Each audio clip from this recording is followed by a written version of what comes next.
preocupen porque todo está grabado. El testimonio de conversión está todo grabado en DVD. Lo hicimos frente a una multitud de 20,000 personas. Un DVD que ha servido para la conversión y el regreso a la iglesia de miles y miles y miles de personas, hermanos.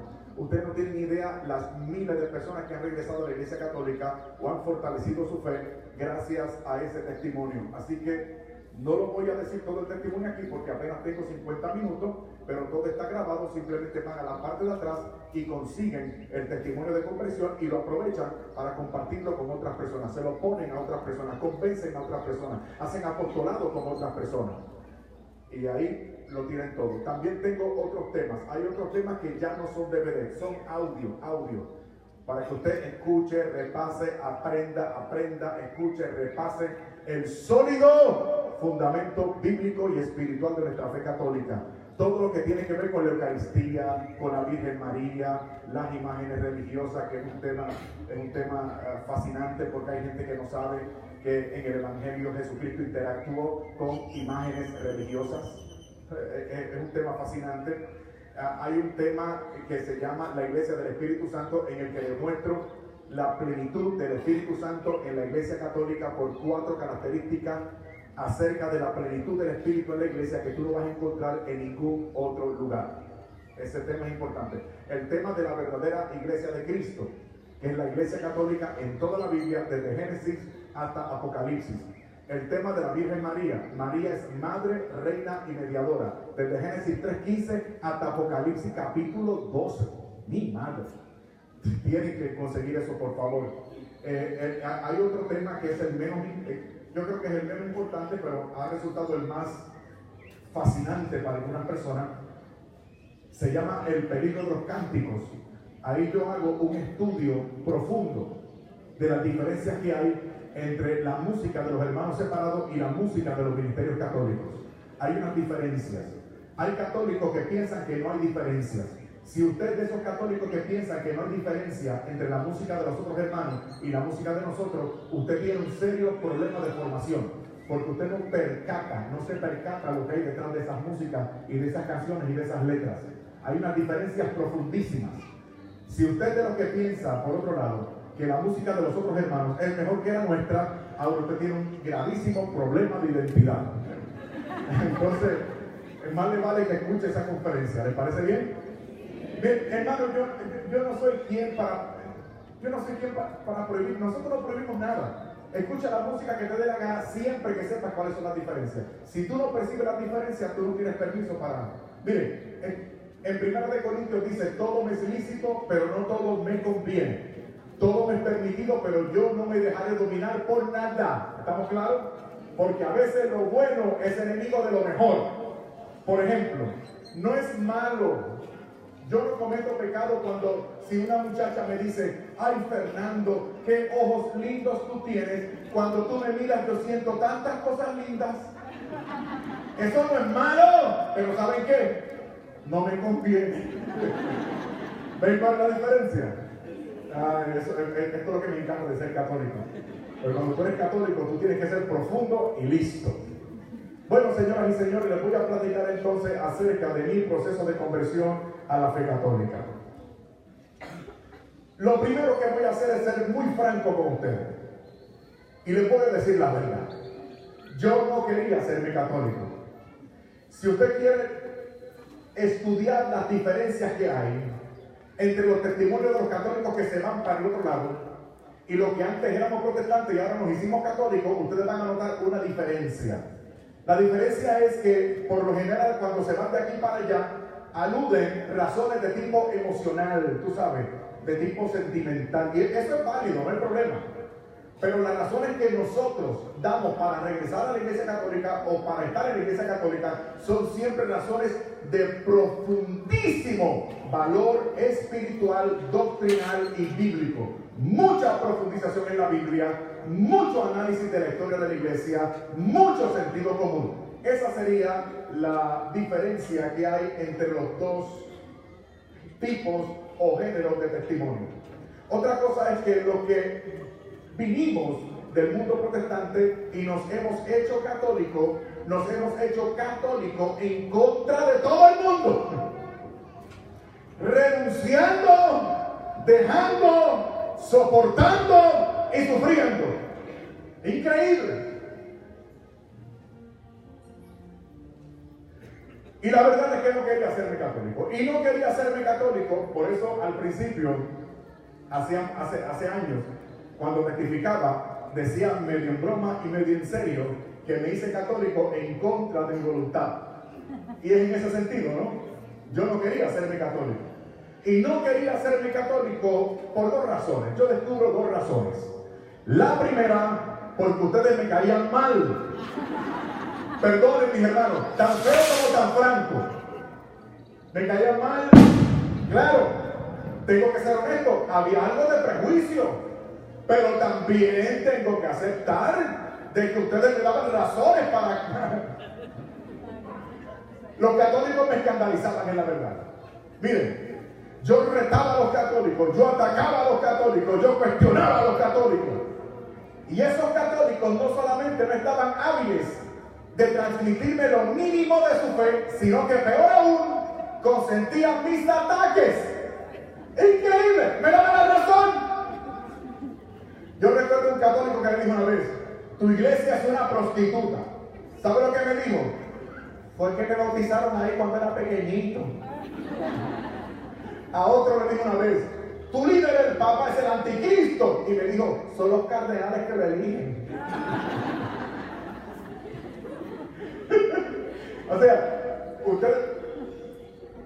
yo he llegado a la conclusión que es un milagro que haya iglesia católica.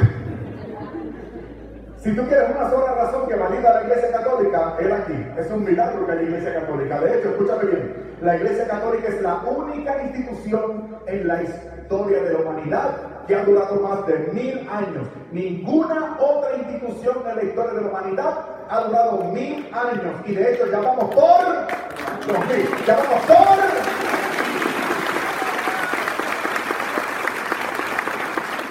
Déjenme decirles, y si esto sigue como va, y si esto sigue como va, de aquí a 2000 años, ¿saben qué? Tendremos la misma iglesia, la misma doctrina, la misma fe, los mismos sacramentos.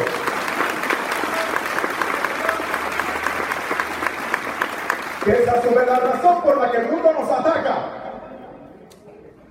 ¿Por qué el mundo no ataca a otras iglesias como nos atacan a nosotros? Si todavía hay muchas otras iglesias que, por ejemplo, creen que el matrimonio es entre hombre y mujer. ¿Por qué el mundo no les ataca a ellos? Porque la historia nos evidencia de que van a ir cambiando como en efecto lo han estado haciendo. Escuchen, hasta mediados del siglo XX, todas las iglesias cristianas, todas las iglesias protestantes, estaban en contra del control artificial de la natalidad. Y hoy todas lo aceptan. Van a ir cambiando, el mundo lo sabe. Nos tienen que atacar a nosotros porque el mundo y el demonio saben que la iglesia católica nunca va a cambiar, porque aquí no manda la mayoría, aquí no manda el mundo, aquí manda Jesucristo.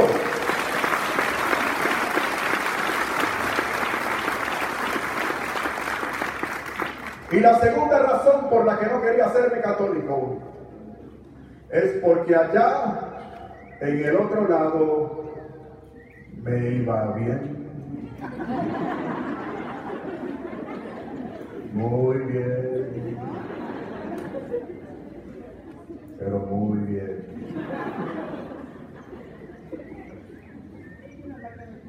Miren, no voy a decir nada sobre dinero. Pero no voy a decir nada sobre dinero porque por ahí está el párroco. Y si ese cura supiera lo que podría estarse ganando en el otro lado por mucho menos trabajo del que hace aquí, mañana nos quedábamos sin misa.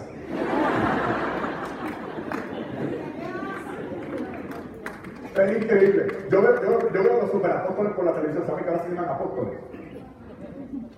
Y yo los veo diciendo cada barrabasada. Y yo me pongo a pensar, Dios mío, hoy yo sería un tremendo superapóstol. Yo sé más Biblia que ellos, yo he estudiado más que ellos. Yo predico mejor que la mayoría de ellos, sin embargo, ellos navegan en plata y yo soy pobre.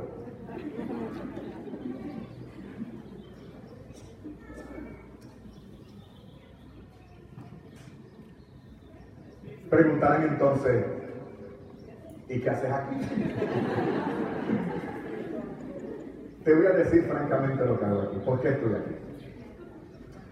Yo estoy aquí por amor. Te voy a explicar. Yo tengo muchos defectos. Yo soy un pobre y miserable pecador.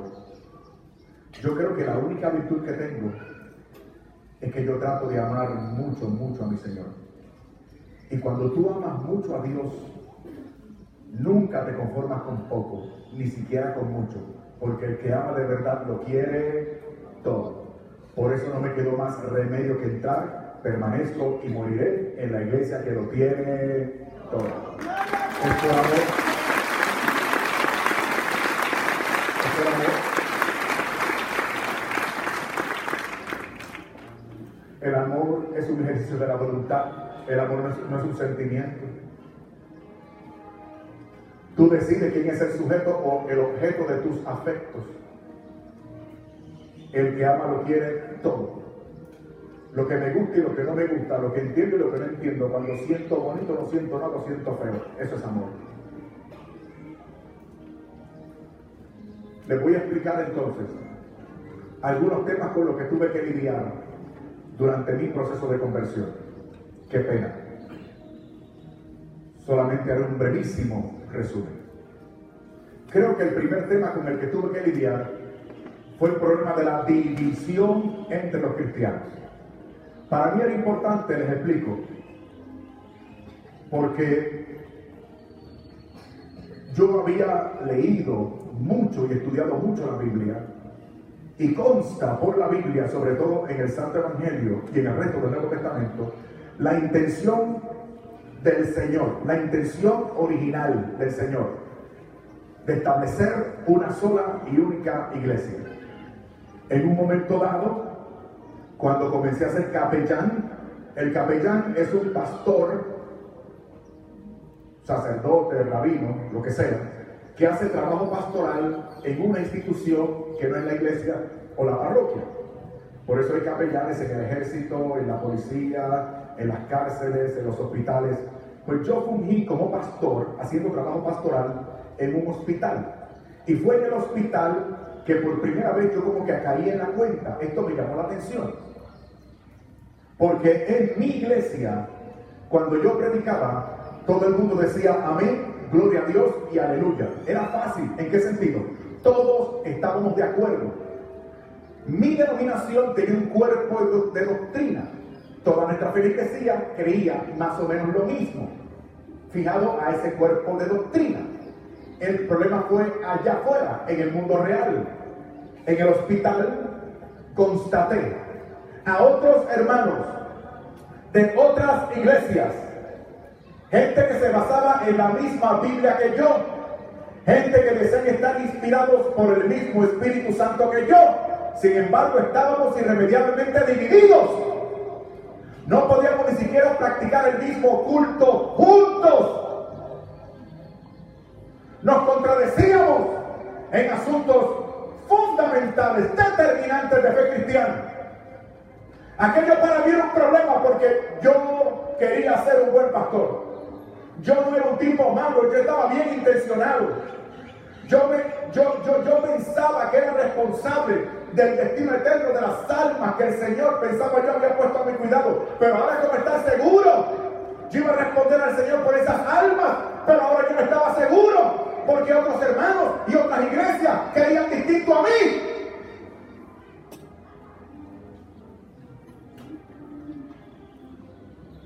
Por ejemplo, podría visitar a un paciente y decirme: está bien, pastor, esa es su idea de esos textos bíblicos, pero casualmente el testigo de Jehová que se acaba de ir de aquí hace 20 minutos tenía una opinión distinta. ¿Se dan cuenta?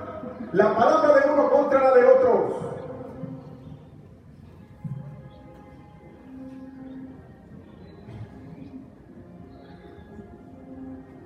Un caso. Recuerdo a una hermana, nunca la podré olvidar. Aquella hermana me agradó, porque ella era de las evangélicas de antes. Síganme, por favor. Esta señora quedó recluida en el hospital por algunos días por un parto difícil. Durante esos días yo aproveché, yo no perdí el tiempo, yo no. Que lo perdieran los católicos, yo no. Comencé a visitarla y le presté mucha atención porque, escuchen, ella había sido criada en una iglesia evangélica luterana. ¿Con quién asocian ustedes el nombre luterano o luterana? Con Martín Lutero, el iniciador de la Reforma Protestante. O sea, ella había sido feligrés de la iglesia evangélica más antigua del mundo. Y la razón por la que me caía tan bien es que aquella señora sabía mucha Biblia. ¿Por qué? Porque era de las evangélicas de antes. Aprendan, mis amados, los evangélicos de antes somos distintos a los evangélicos de ahora. Los evangélicos de ahora han cambiado el criterio de autoridad. Es decir, para ellos algo es cierto porque se siente, algo es verdadero porque funciona. Pero los evangélicos de antes éramos Biblia, Biblia, Biblia, Biblia. Si aquí hay evangélicos de los de antes, quiero saludarle al terminar mi testimonio y abrazarle, porque me caen bien los evangélicos de antes. Yo me puedo entender con los evangélicos de antes, porque tenemos una Biblia para dialogar.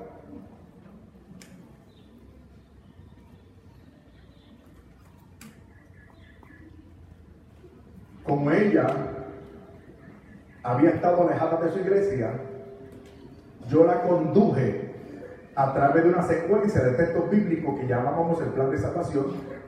Al final hicimos la oración del pecador.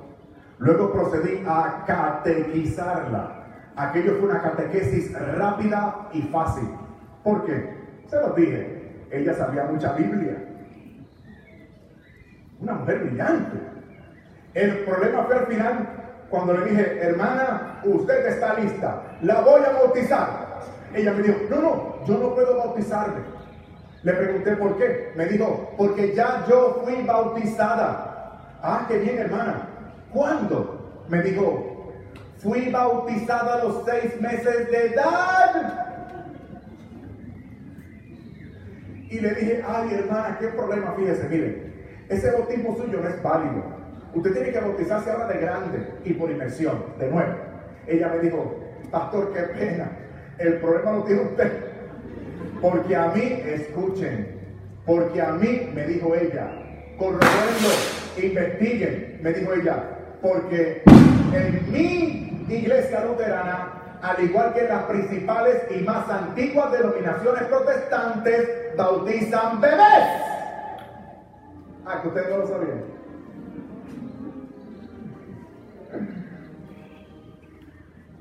Yo traté de demostrarle mi punto, pero la señora sabía mucha Biblia. Escúchenme lo que me dijo, nunca podré olvidar esa conversación. Me dijo que personalmente ella no tiene que consentir un beneficio como ese, puesto que la fe de sus padres, padrinos y la comunidad se le aplicaba. Miren el argumento que me dio.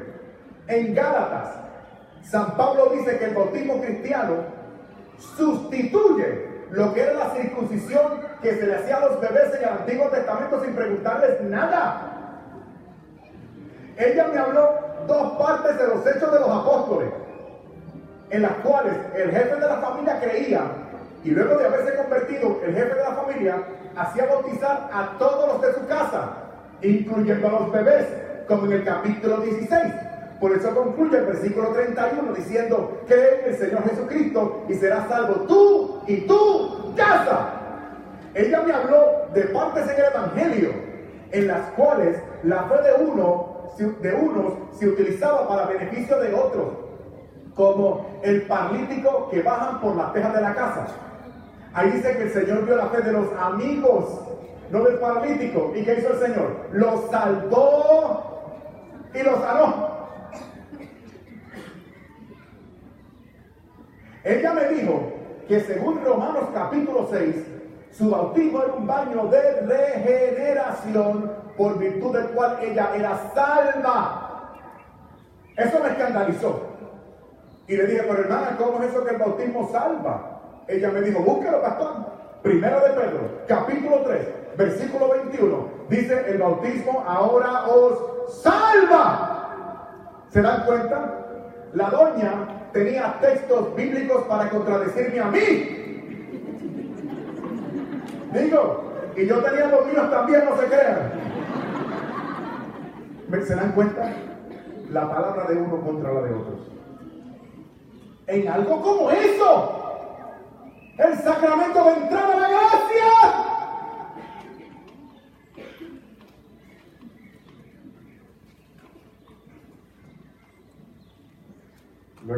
No, y otras cosas más que no tengo tiempo, me da pena con ustedes, van a tener que comprar el DVD, qué pena con ustedes.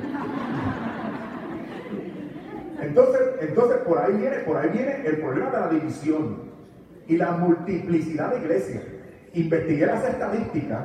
En aquel momento, hermano, esto sucedió hace 15 años atrás. Escuchen, en aquel momento había solo en los Estados Unidos, ámbito en el que me muevo, en los Estados Unidos, solamente en los Estados Unidos había, hace 15 años atrás, poco más de 36,000 iglesias. 36,000.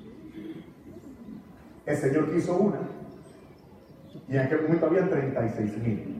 Y yo pensé, sentido común. Alguien se equivoca aquí. O se equivocó Cristo, si es verdad que quiso una sola iglesia, o se equivocaron los 36,000 tipos que fundaron otras. Esto es así. Mañana hablaré sobre la iglesia de Jesucristo. Y hablaré sobre esas 4 características que señalan de forma inequívoca a la única iglesia establecida por Cristo. Y nos vamos a ir por toda la Biblia y ya van a ver lo que vamos a descubrir. ¿Cuáles son esas 4 características? La iglesia es una, santa, católica y apostólica. Vamos a ver. Pero eso para mañana. Así que mañana prepárese para lo que viene. Y ustedes traigan a otras personas. Yo estoy muy contento, aquí hay un montón de gente. Pero hay algunos espacios, así que ustedes hagan apostolado y traigan a esas otras personas. Voy a hacer una secuencia rápida de texto bíblico. Primero, yo recuerdo que me matriculé en el Seminario Evangélico de Puerto Rico. ¿Por qué yo me matriculé ahí? Yo me matriculé ahí porque yo quería resolver mis problemas. Yo quería resolver estos asuntos. Y para resolver estos asuntos, yo pensaba que tenía que estudiar mucho y profundizar mucho en la Santa Biblia. En el Seminario Evangélico teníamos lo mejor en estudios bíblicos. Recuerdo aquella biblioteca monumental de 4 pisos, un solo nivel, un solo piso, concentrado en la Santa Biblia. Allí teníamos lo mejor en libros de consulta, revistas especializadas, copias de manuscritos. ¡Wow! Teníamos una excelente facultad. Algunos de mis profesores de Biblia han sido traductores de la Biblia española, Reina Valera. Las versiones modernas, quiero decir, como la del 95. Allí tenía lo mejor. Les voy a resumir. Yo descubrí, en mi estadía en el seminario evangélico, yo descubrí que en la Santa Biblia nada contradice la excelencia y la doctrina de esta Santa Iglesia Católica. Si somos profundos y justos con los textos de la Biblia, nunca encontraremos nada que contradiga a la Iglesia Católica. Si somos justos y profundos. Si eres superficial, si vas a la Biblia buscándote a ti mismo, o como hacen los superapóstoles ahora, tratando la Biblia como un manual de superación personal, esta no es tu iglesia. Que es palabra de Dios. Y se respeta la palabra de Dios. Pero no la vayan a respetar como un amigo que yo tenía. Cuando entré a la iglesia católica, les tengo que decir esto. Yo estoy buscando amigos, porque imagínate, aquí todo el mundo me dejó. Y entonces yo fui a visitar a un señor catoliquísimo, catoliquísimo. Y él tenía una Biblia de esas grandes, como adorno de mesa, adorno de centro de mesa. Una Biblia de esas, Biblias espectaculares que tienen con los sagrados corazones, las primeras páginas para poner el árbol genealógico de la familia. Una maravilla. Entonces, hermano, yo yo vivo fascinado con la Biblia. Entonces cuando yo vi esa Biblia tan hermosa, yo voy para encima de la Biblia. Yo quiero agarrar la Biblia, yo quiero abrir la Biblia, yo quiero leer la Biblia, yo quiero saber quiénes son los traductores, cuál es la edición, etc. Y cuando tengo la Biblia en mano, aquel hombre me dijo, no toques esa Biblia. La suerte, ¿qué pasó? Él me dijo, mira Fernando, perdóname. Esa Biblia es palabra de Dios. Y yo tengo un respeto por la palabra de Dios. Mira, esa Biblia, eso es sagrado. Eso es sagrado. Yo por eso no la toco, no la miro, no la abro, no la... Fui a mi casa y le dije a mi mujer, ¿sabes qué? Fulano de tal tiene una Biblia hermosa y dice que la ama tanto y la respeta tanto y la ama tanto que él no la toca, no la abre, no la mira, no la... ¿Sabes lo que me dijo mi esposa? A mí tú nunca me ames de esa manera. Perdón. Se me zafó.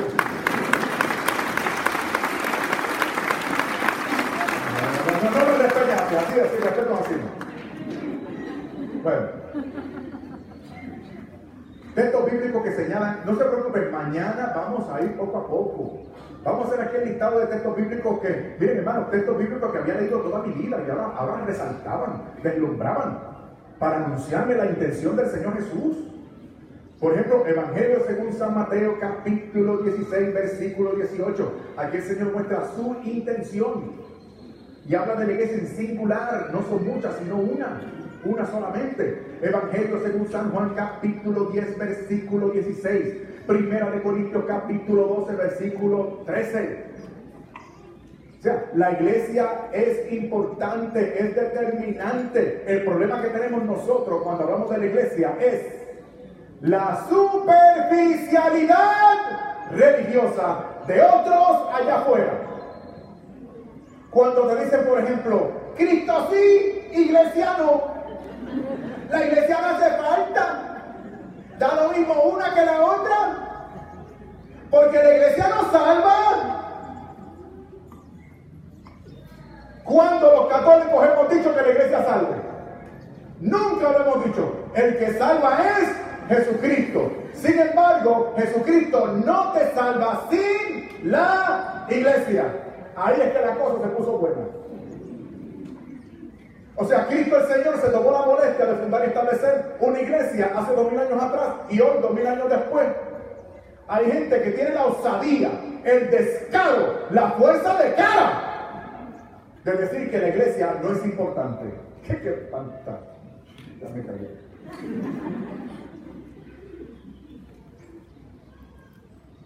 Efesios capítulo 1, versículos 22 y 23. Ahí dice que la iglesia es la plenitud de Cristo. ¿Tú quieres la plenitud de Cristo? ¿Sí o no? Sí. Pues te fijas de la iglesia.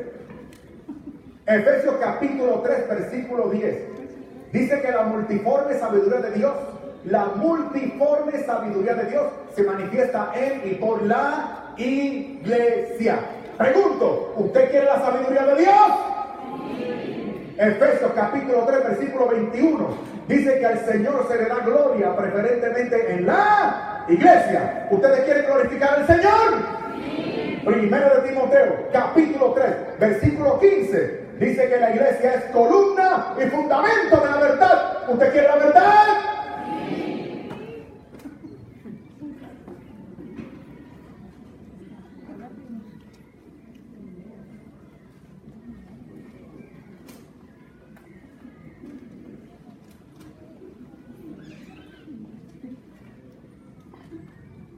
Y según enseñaremos mañana, esa iglesia es visible. Qué pena, como ustedes van a tener que regresar mañana.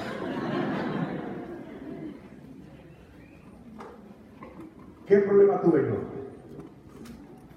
Mi problema es que mi iglesia, la mía, mi denominación, no tenía 2000 años. Mi iglesia había sido fundada no por Jesucristo personalmente, como dice el Evangelio. Mi iglesia fue fundada por el reverendo J.B. Tomlinson en 1889. Claro, como yo no quería hacerme católico, yo no quería saber de ustedes. Entonces yo dije, bueno, no es mi iglesia, pero a lo mejor si sigo añadiendo y uniendo y voy para atrás en la historia, a lo mejor llego al Evangelio, Jesucristo y los apóstoles. Y comencé entonces este ejercicio histórico, académico. Mire, me puse a estudiar. Mi iglesia fue fundada por J.B. Tomlinson en 1889. Y mi iglesia salió de otra fundada por otro tipo en 1850, que a su vez salió de otra fundada por otro tipo en 1826, que a su vez salió de otra fundada por otro tipo en 1790, que a su vez salió de otra fundada por otro tipo en 1767, que a su vez salió de otra fundada por otro tipo en 1739, que a su vez salió de otra fundada por otro tipo en 1680, que a su vez salió de otra fundada por otro tipo en 1655, que a su vez salió de otra fundada por otro tipo en 1621, que a su vez salió de otra fundada por otro tipo en 1589, que a su vez salió de otra fundada por otro tipo en 1554, que a su vez salió de otra fundada por otro tipo en 1538, que a su vez salió de otra fundada por otro tipo en 1517. ¿Qué ocurrió en 1517? Escuchen, me di cuenta que solo pude transcurrir 500 añitos. Pero ya yo sabía que la iglesia de Jesucristo no tiene 500, la iglesia de Jesucristo tiene 2000. Entonces no me quedó más remedio que desde el siglo XVI, 1517 y Martín Lutero, echar una miradita para atrás en la historia para descubrir a la única iglesia que sí podemos remontar hasta el Nuevo Testamento y el primer siglo. Y lo que vi no me gustó. Fue por primera vez que me pasó un letrerito por la mente que decía Iglesia Católica. Y yo reaccioné como un buen evangélico. El Señor reprenda al diablo. Mire qué iglesia católica. Ese ha sido mi testimonio de conversión a la fe católica. Superando crisis. Y detrás de cada cuestionamiento, yo siempre me encontraba en la iglesia católica. Cada vez que yo pensaba encontrar una puerta de salida para no hacerme católico, detrás de esa puerta siempre se me presentaba la iglesia católica y la fe católica más deslumbrante, más atrayente, más fascinante.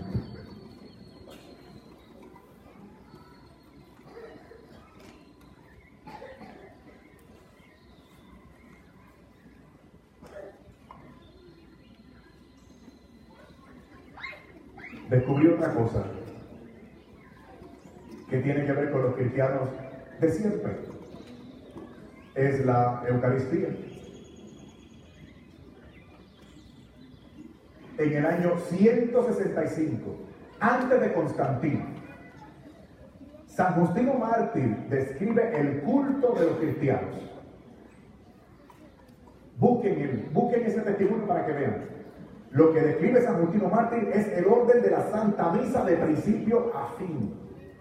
En el año 165, ese era el único culto, la Eucaristía.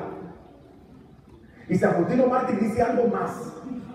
Dice que aquellos primeros cristianos tomaban las sagradas formas. Después de consagradas, eran guardadas, custodiadas, veneradas, adoradas y llevadas a los enfermos. Evidencia de que esta iglesia siempre ha creído en la presencia real del Señor resucitado, en la Sagrada Eucaristía y en las sagradas formas.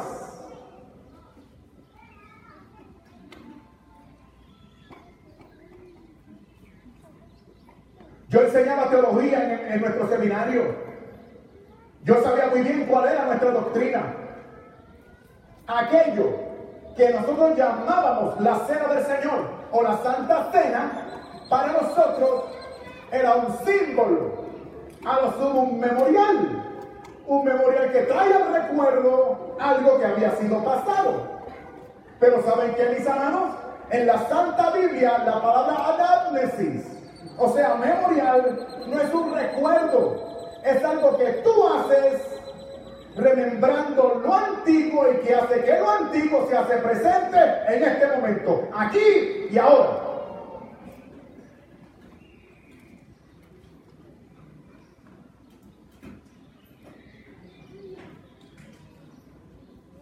Fui a una iglesia católica. Había una hora, ¿cómo llaman ustedes? Hora santa. Estaba el señor sacerdote con aquel incensario. Aquello era una cosa magnífica. Y yo estaba en la parte de atrás viendo eso. Yo, qué católicos raros esto, van a quemar este lugar.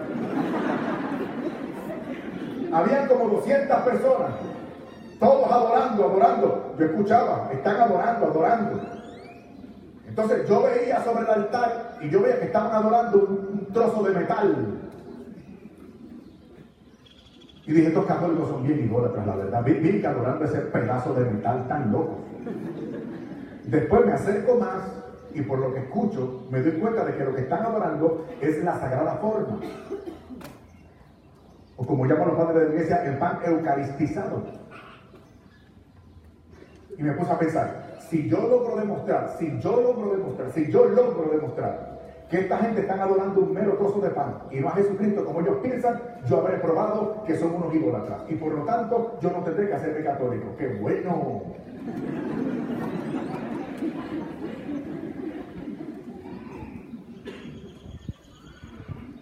No tengo tiempo. Mañana les voy a hablar acerca de la Eucaristía. Les voy a explicar hoy, no sé, creo que es hoy, no sé. Y voy a explayarme sobre todo esto.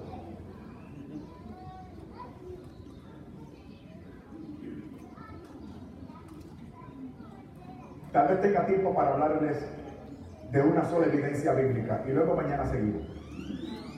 Evangelio según San Juan, capítulo 6. El pasaje eucarístico en cuestión comienza a partir del versículo 20, 21, 22 y siguiente. Les estoy hablando del discurso del pan de vida. ¿Lo recuerdan? Pero escuchen, el suceso no comienza en los versículos 20. El suceso comienza en el versículo primero. ¿De qué estamos hablando? ¿Cómo comenzó? ¿Cuál es el contexto? ¿Se acuerdan de la multiplicación de los panes y peces? Como resultado de ese tremendo milagro, el Señor le llenó la panza a 5,000 hombres, sin contar las mujeres y los niños. O sea, estamos hablando de una multitud de por lo menos 10,000 personas. Entonces, ¿a cuántas personas el Señor le llenó la panza? A 10,000. 10,000. El número es importante. ¿A cuántas personas le llenaron la panza? 10,000. Y como resultado de ese tremendo milagro, yo estoy leyendo el pasaje, hermano, y lo estoy estudiando. Ese pasaje recobró vida. Yo estoy compartiendo con ustedes la experiencia que tuve cuando estudié ese pasaje. Espérense, otra cosa. Yo estaba en el seminario evangélico, tenía los recursos que estaba teniendo, no eran recursos tenía exégetas y teólogos católicos, pero el énfasis era en los teólogos y exégetas protestantes. Y escuchen bien, mis hermanos, escuchen bien. En el mundo académico, en el mundo de alta teología protestante, se reconoce que el capítulo 6 de San Juan está en sintonía eucarística. Jesucristo el Señor hablaba de ese sacramento establecido por Él y que luego los cristianos siempre han practicado y que hoy conocemos como la Santa Misa o la Eucaristía. Este es el consenso protestante de los estudiosos serios.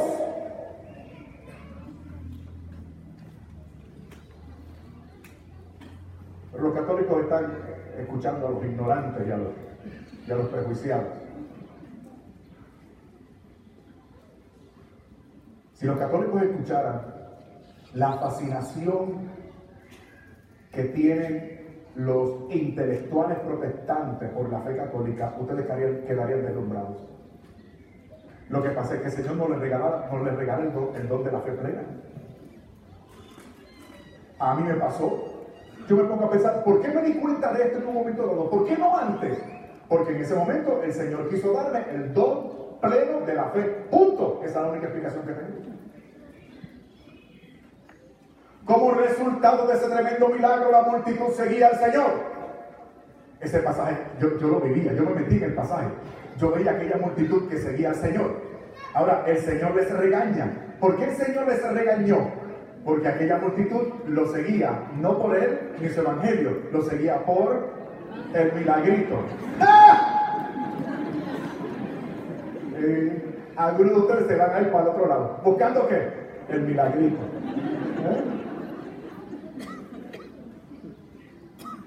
El Señor, que no es como los hombres, o sea, no se hagan. Si una multitud de 10,000 personas te sigue fanáticamente, ¿verdad que tú harías lo posible por mantener esa multitud? Es que ustedes son gente decente. Pero como ustedes han sido católicos toda la vida, ustedes no tienen idea de los diezmos que hay ahí. Yo haría todo lo posible por mantener esa multitud. Pero el Señor no es como yo. Los regañó. Ustedes me siguen porque vieron saciada su necesidad de pan. Procuren mejor en adelante el pan que mi Padre les puede dar. Y cuando ellos escucharon el pan que mi Padre les puede dar, ¿en qué pensaron ellos? En otro milagrito. Entonces ellos retaban al Señor, cuestionaron al Señor. Ese es el problema de algunos cristianos, hermanos, que tratan al Señor como un niño demandado. Ahora declaran con la boca, dándole órdenes a Dios para que Dios haga lo que ellos. Ay, hermano, por favor. ¿Dónde está el temor a Dios en el Antiguo Testamento? Ese temor reverencial, ese respeto.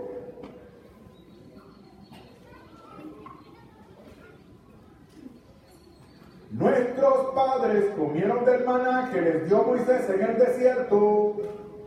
¿Qué señal haces tú para que creamos en ti? El Señor toma el reto y les responde: pues el padre de ustedes, Moisés, le dio maná del cielo y murieron. Pero quien come del pan que yo le voy a dar, no morirá jamás. La multitud entusiasmada.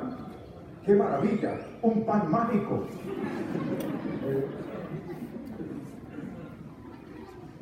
Danos de ese pan. Danos de ese pan. En adelante el Señor les va a exigir aquello sin lo cual no es posible un verdadero milagro. El Señor les va a exigir fe. Y ahora, por más de 40 versículos, esto me llamó la atención, por más de 40 versículos, el Señor dice, insiste, repite, una y otra vez: yo soy el pan vivo bajado del cielo. Quien come de este pan vivirá para siempre. Y el pan que voy a dar es mi carne por la vida del mundo. Mi carne es verdadera comida, mi sangre es verdadera bebida. El que come mi carne y bebe mi sangre tiene vida eterna. Una y otra vez, 40 versículos. Ahora, miren, hermanos, miren lo que es. El evangelista usa carne, no cuerpo. ¿Saben por qué? Porque en el Evangelio según San Juan, cuando se quiere matizar la literalidad de algo, se utiliza carne. Como el primer capítulo, versículo 14. Y el verbo se hizo carne y habitó entre nosotros. ¿Qué significa que hizo carne? Que habitó entre nosotros y vimos su gloria como la del unigénito del Padre. Ahora, hasta el versículo 5, los estoy ocurriendo, ¿verdad? Aguanten ahí. Hasta el versículo 53, allá en el otro lado te van a entretener, no te preocupes. Hasta el versículo 53, el Señor habla del que se lo come. En la frase en griego koiné es jófage. Pero en el momento en que es más virulentamente contradecido y amenazado, en ese momento el Señor no solamente se mantiene firme, sino que cambia la frase. Ya no habla del que se lo come, jófage, ahora cambia a jotrodon. Jotrodon significa el que no me come, el que no me mastica. Ese no tiene vida, lo hace más dramático, más literal, más crudo. Por eso cuando el Señor definitivamente le mostraba la literalidad, la realidad de lo que él estaba diciendo, la multitud le abandonó. Y ¿vieron lo que me llamó la atención? Cuando la multitud le abandonó, ¿qué fue lo que hizo el Señor? ¿Se fue detrás de la multitud? ¿Le rogó que se quedara? ¿Lo echó a votación? Porque hay gente que quiere una iglesia democrática. Sí. En Estados Unidos hay un grupo de viejas locas que se hacen llamar católicas pro-choice, católicas a favor del aborto. Ellas proponen que la iglesia no debería ser tan mala, la iglesia debería ser democrática, la iglesia debería echar eso del aborto a votación para que ustedes católicas decidan si van a abortar o no van a abortar. Esta iglesia no es democrática, aquí no manda la mayoría, aquí manda Jesucristo, my friend.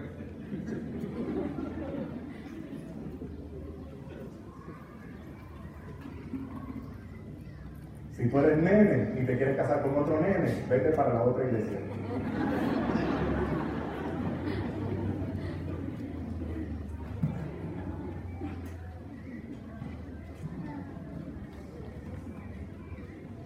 ¿Qué le dijo el Señor? El Señor le dijo, le preguntó, el Señor dijo, por favor quédense conmigo y que cada cual crea lo que le dé la gana.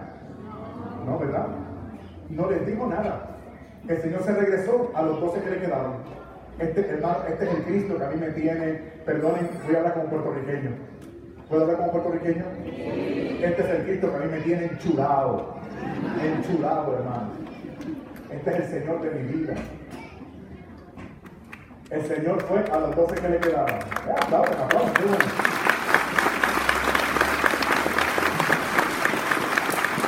Porque ustedes también están enchulados, ¿verdad? Están enchulados de Jesucristo. Es lo que Él diga, es lo que Él mande. Porque Él es el Señor. El Señor fue a los 12 que le quedaban. Y miren lo que dijo. ¿Y ustedes se quieren ir también? Yo no hubiese dicho eso. Yo le habría dicho, el que se vaya lo mato.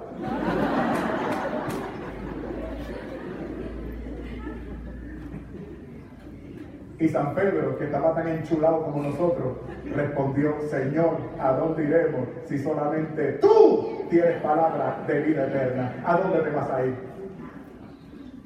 Aquí, ¿en qué iglesia me iba yo a meter, hermano? Luego mañana le explicaré un testimonio que tengo acerca de la Eucaristía.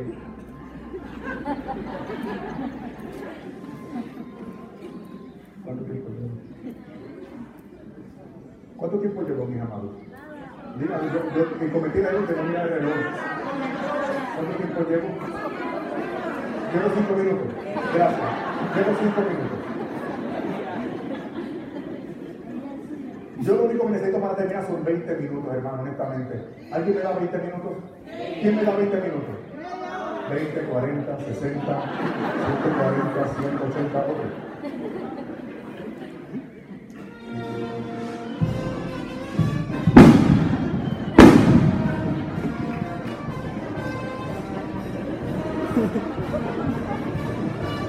En la otra iglesia esto no me pasaba. Ay, mi madre.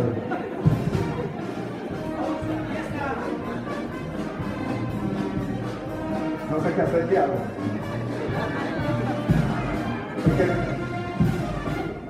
¿Ellos van a salir? Ah, ok. Tengan paciencia.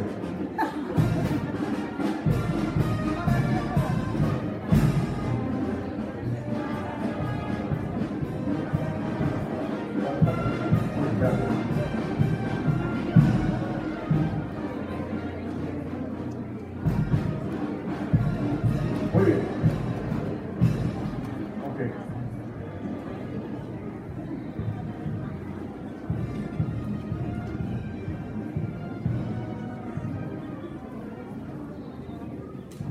Bueno, como me quedan 20 minutos, voy a ir entonces al final.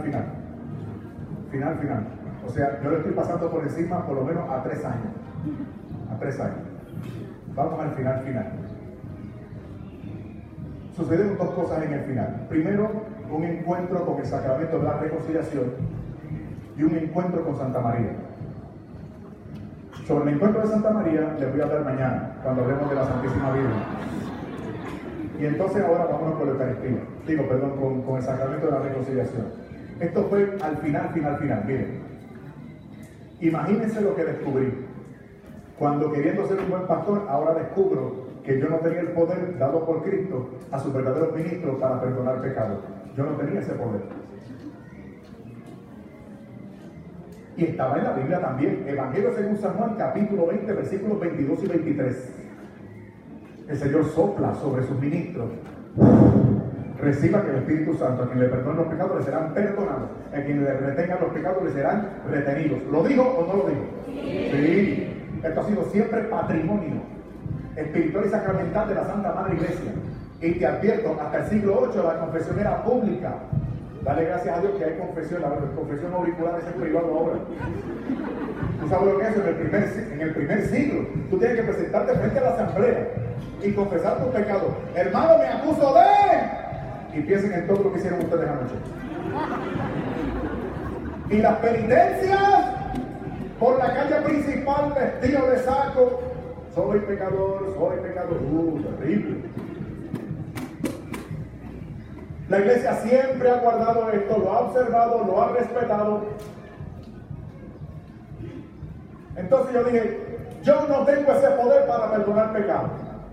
Esta gente dice que tienen ese poder.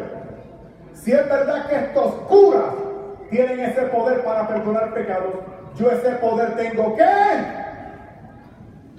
sentirlo. Perdonen, hermanos. Qué ignorante era yo, ¿verdad? El Señor actúa independientemente de mis sentimientos.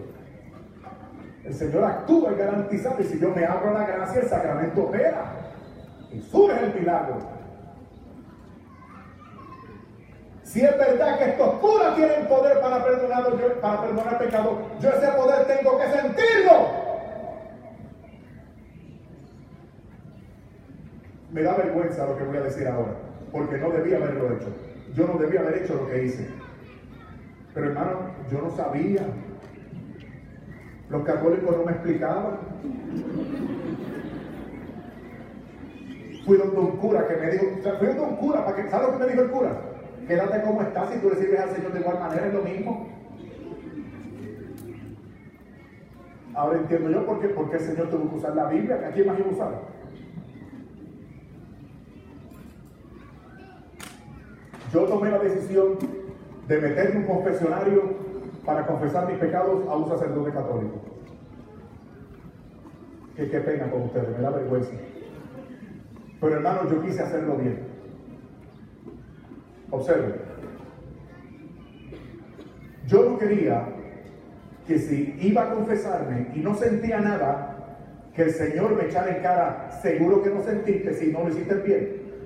Así que yo me propuse hacerlo bien. Lo primero que hice fue comprar el ritual de la confesión.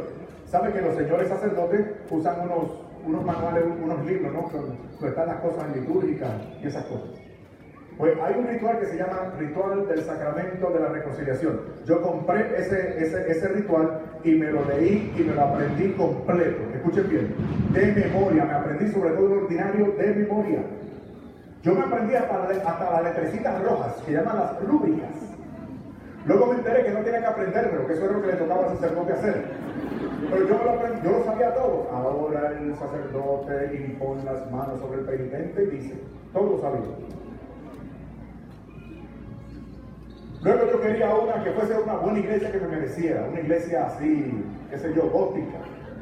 Yo quería que la iglesia estuviera muy lejos de mi casa, Yo quería poder estacionar mi carro, mi carrazo, muy lejos de la parroquia.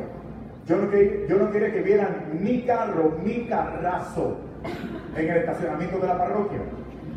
Yo no iba a estacionar mi carrazo al lado de la carcacha del cura. Mi carrazo, estacionamiento, lejos.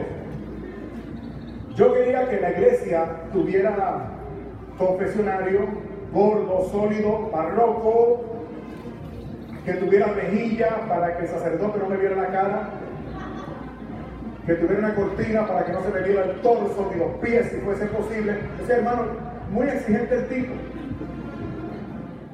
Investigué, hubo una iglesia que me gustó, investigué quiénes eran los sacerdotes, los horarios de confesión. La noche anterior hice todo lo que manda y recomienda la iglesia, hice un examen de conciencia, ejercicio de contrición, propósito de enmienda. O sea, yo puse de mi parte. Lo hice mal, pero puse de mi parte. Yo no tenía mala conciencia. Al siguiente día voy para la iglesia, hago la fila. Había un montón de mujeres antes de mí. Todas eran mujeres. Llegó mi turno, me metí al confesionario, entraron los músicos.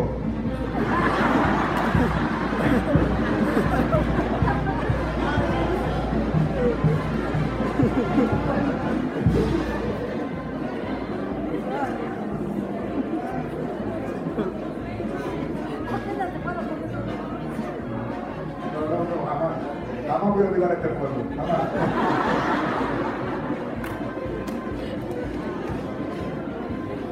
No es nada, hermano, no es nada. Eso es bonito, eso es bonito. Yo estoy muy contento. Eso no es nada. Estamos en familia, ¿verdad?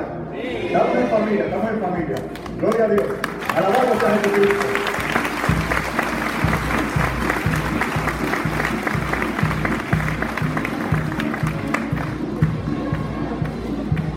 Llegó mi turno, todos aquí por favor. Llegó mi turno, me metí al confesionario. No hay problema porque lo sé todo de memoria. El sacerdote me saluda. Ave María Purísima. Ave María Purísima, dice él. Y yo me quedo callado. Digo, bastante había hecho con ir a la confesión. Ahora que me hiciera Mariano también. Me dijo, Ave María Purísima. Volvió el hombre. Ave María Purísima. Y me encontré entre la espada y la pared, hermano, porque escuchen, eso no está en el ritual, por eso no está en el ritual. Entonces yo le respondí, amén. Era un sacerdote joven, el tipo estaba bien metido, ¿no?, en su trabajo, y vuelve y repite, Ave María Purísima. Y yo le riposté, amén, gloria a Dios, aleluya. Qué bien, para ustedes facilito, ¿no? Él me dice, hijo mío, parece que hace tiempo tú no te confiesas, ¿verdad? Ay, Padre. Hermano, procedí a confesar mis pecados, todos mis pecados. Aquella fue una confesión larga. Al final me declaré culpable. Y fue entonces que escuché las palabras que transformaron mi vida. Las palabras que me han traído aquí, frente a ustedes el día de hoy.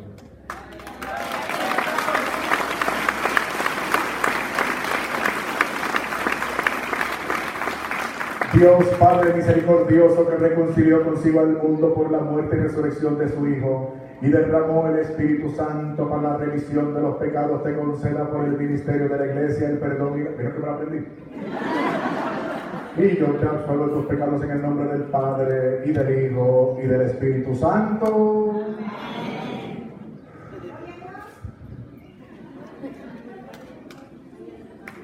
Respondí, hermano, aquello fue algo increíble. Aquella sensación que me embargó, aquel poder que me cubrió, esa presencia. Respondí,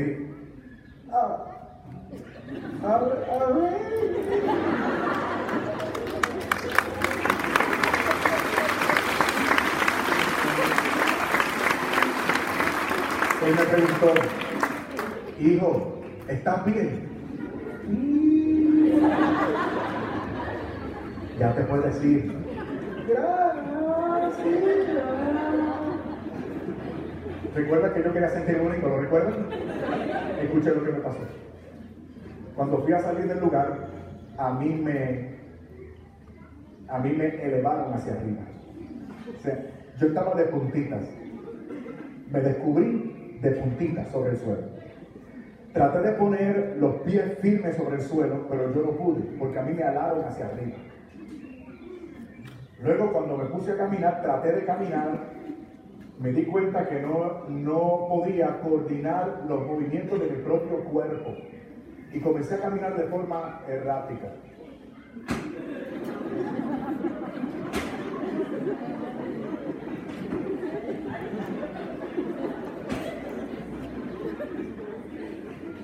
evangélico, nunca había vivido en mi vida.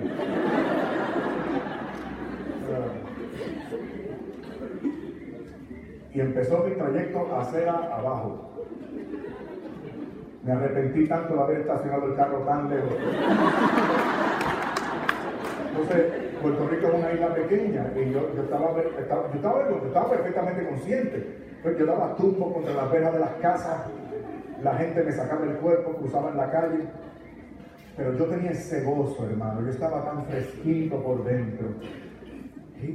Pero preocupado, cuestionaba al Señor: Dios mío, ¿qué me sucede? ¿Pero hasta dónde he llegado? Voy a confesarme con un cura católico y ahora anda borracho por una de las calles principales de mi país. Dios mío, ¿qué me pasa? ¿Qué me pasa? ¿Qué me sucede, Señor? ¿Qué es esto? Y el Señor me respondió, trayendo a mi mente un texto de la Biblia, mi amada Biblia. Hechos capítulo 2, gran día de Pentecostés. Cuando aquellos incrédulos acusaron a nuestros hermanos de estar borrachos, ¿se acuerdan? San Pedro se levantó para responderles y hablarme a mí cuando dijo: estos no están borrachos, sino que están llenos de la presencia del Espíritu Santo.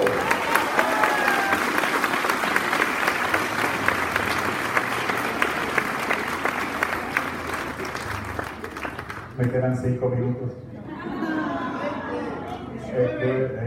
Yo me quedé un fin de semana. Esto va a ser magnífico lo que vamos a tener de ahora en adelante. Ya puedes ver, con la ayuda de Dios y con su gracia.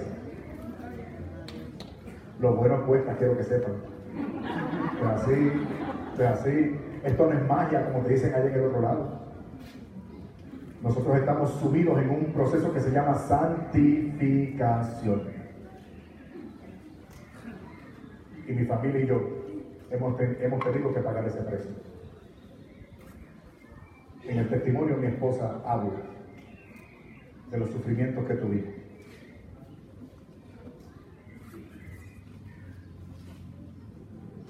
Mis hijos pasaron hambre.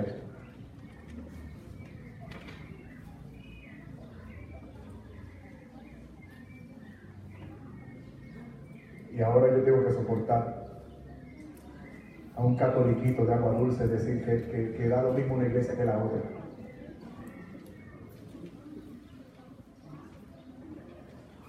O catoliquitos que dicen que en esta iglesia nunca escucharon la palabra de Dios. Yo tonto no soy, escucha bien.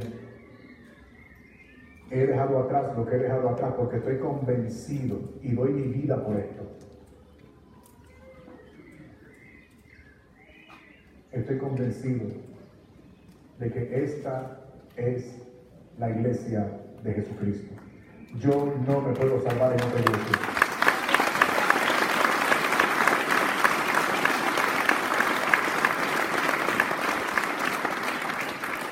Ahora me quedan 3 minutos. No quiero terminar triste, porque cada vez yo me propuse, voy a testificar a esta gente y no voy a llorar. Y lo he logrado. Hasta ahora no he llorado. Gracias a Dios. Vamos a terminar con algo entretenido. 3 minutos. Ahora sí pueden sacar sus celulares, por favor. Saquen sus celulares. Yo estoy muy contento. Aquí hay mucha gente. Esto está bello, precioso. Ustedes son gente magnífica. Pero yo quisiera llenar las poquitas sillas que quedan. Yo querría llenarlas durante el día de hoy y el día de mañana. Y yo creo que eso es posible. Sobre todo mañana, que es domingo. Es posible. Entonces, los celulares. Ok. Entonces, dije que sacaba los celulares, pero es para hacer una catequesis. Muéstrenme sus celulares, por favor. Muéstrenme sus celulares. Muy bien. Y el que no tenga celular, cómprese uno, por favor. Ok, muy bien. Miren, les voy a enseñar la catequesis del celular. Vamos a llenar este lugar y lo vamos a hacer con el celular. Les voy a dar permiso para que entre hoy y mañana se comporten como protestantes. Sí, les voy a dar permiso. ¿En qué sentido? ¿De qué estoy hablando? Del apostolado. O sea, usted no va a hacer apostolado con el celular como hacen muchos católicos. Mira, si tú puedes venir, ¿verdad? Ahí trata de venir, te advierto que a veces la orquesta sale y revientan unas cosas y hace calor. No. Tú vas a hacer apostolado bien hecho con el celular. Vas a llamar. Hermano y hermana, tú tienes que estar aquí. Esto ha sido la gloria de Dios. Cómo Dios se ha manifestado, lo mucho que estamos aprendiendo. El sitio está cómodo, está fresquito, no hay interrupciones de ninguna clase. Esto ha sido la gloria de Dios. Mira, hay gente que se ha levantado de la silla de ruedas, el lugar tembló, hay gente que ha visto visiones. Ya sé lo que están pensando algunos santurrones. Yo no miento. Yo no te pido que mientas, lo único que te pido es que exageres un poquito. Y no me mires mal porque todas ustedes se casaron porque hubo un tipo que les exageró. Mi amor, te doy la luna y tú te casaste con el astronauta. Por favor. Ahora bien, te voy a hacer una advertencia. Si vas a hacer apostolado con un hermano católico, el hermano católico lo primero que te va a preguntar es ¿cuánto hay que pagar? Pregunta, ¿hay que pagar algo por estar aquí? Nada. Precio de católico, magnífico. Pero no, aquí no se cobra. Tú ves que esto es gratis. Ahora, si vas a hacer apostolado con un hermano separado, no le digas que es gratis, porque los hermanos evangélicos tienen otra mentalidad, asocian lo barato con que no sirve, es otra cosa para ellos. Entonces tú le vas a decir, seguro que hay que pagar, hay que sembrar en el reino de los cielos para hacer un pacto con el Señor, para que Él te dé 100 por uno, son 200 pesos.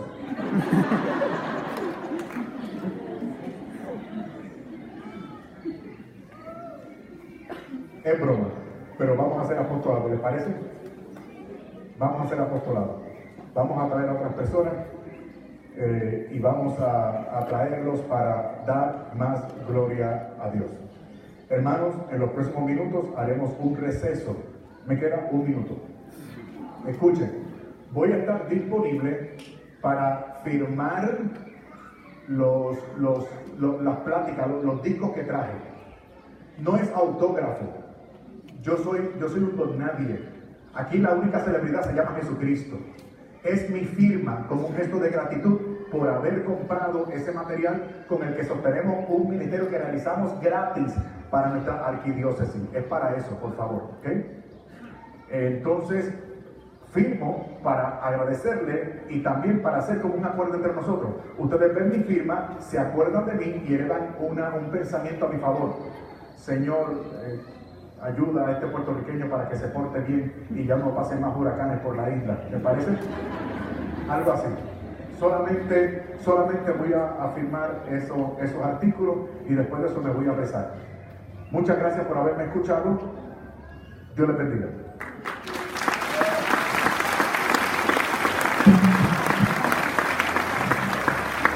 ¿De cuánto hacemos el receso? ¿De cuánto hacemos de los acá? Muy bien, tenemos 30 minutos. 30 minutos se van volando, hermano, se van volando, 30 minutos. 30 minutos, nos vemos allí en la carpa. Muchas gracias, Dios les bendiga.